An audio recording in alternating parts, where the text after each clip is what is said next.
മികച്ച ജൈവ ഗ്രാമമായ ഉപ്പുതറ കണ്ണമ്പടി മേമാരിക്കുടിക്ക് പരാധീനതകൾ ഏറെ. കൃഷിക്ക് വേണ്ട അടിസ്ഥാന സൗകര്യമില്ലാത്തതാണ് തിരിച്ചടി.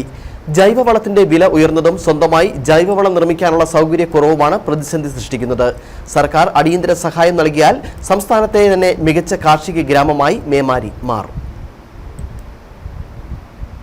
സംസ്ഥാനത്തെ ഉൾവനങ്ങളിലുള്ള കണ്ണമ്പടി മേമാരി ആദിവാസി സങ്കേതത്തിന് പറയാനുള്ളത് പരാധീനതയുടെ കഥകൾ. ഇവർക്ക് വർഷത്തിൽ ഒരിക്കൽ മാത്രമാണ് വരുമാനം ലഭിക്കുന്നത്. കൃഷിയെ മാത്രം ഉപജീവനമാക്കുന്നവരാണ് മേമാരി നിവാസികൾ. യാത്രാ സൗകര്യത്തിന്റെ പരിമിതികൾ ഇവരെ വലയ്ക്കുകയാണ്. കൃഷി ഉൽപ്പന്നങ്ങൾ വിൽക്കാൻ സൗകര്യമില്ല. ജീപ്പുകളാണ് ഇവരുടെ യാത്രാ മാർഗം. ഉൽപ്പാദിപ്പിക്കുന്ന ഉൽപ്പന്നങ്ങൾ മാർക്കറ്റിൽ എത്തിക്കണമെങ്കിൽ നല്ലൊരു തുക ചിലവിടണം. ജൈവവളം ഉണ്ടാക്കാനും മാർഗമില്ല. അതിനാൽ ഓരോ കുടുംബത്തിനും ഒരു കറവ പശുവിന് വീതം സർക്കാർ നൽകണം. ജൈവവളം നിർമ്മാണത്തിന് ചാണകവും വേണം. പശുവിനെ ലഭിച്ചാൽ ഓരോ കുടുംബത്തിനും ചാണകവും നിത്യ വരുമാനവും ലഭിക്കും. മാത്രമല്ല കാർഷിക തൈകൾ കൂടി എത്തിച്ചു നൽകണം. എന്നാൽ മാത്രമേ മികച്ച രീതിയിൽ കൃഷി ചെയ്യാൻ സാഹചര്യം ഒരുങ്ങുകയുള്ളൂ.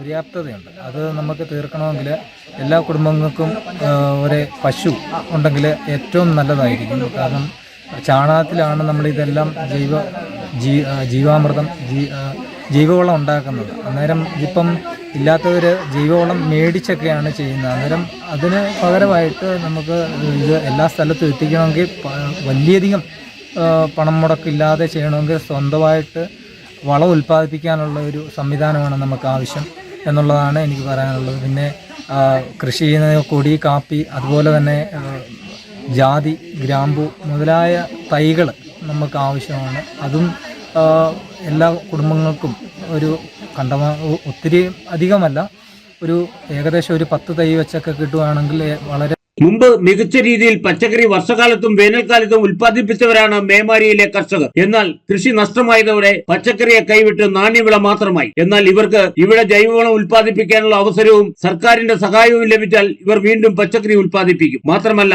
സർക്കാരിന്റെ നേതൃത്വത്തിൽ ഇവിടെ ഒരു വിപണന കേന്ദ്രം കൂടി ആരംഭിച്ചാൽ മേമാരി സംസ്ഥാനത്തെ 1ാമത്തെ ജൈവ ഗ്രാമമായി മാറും. K Jayakumar, Idukki vision news.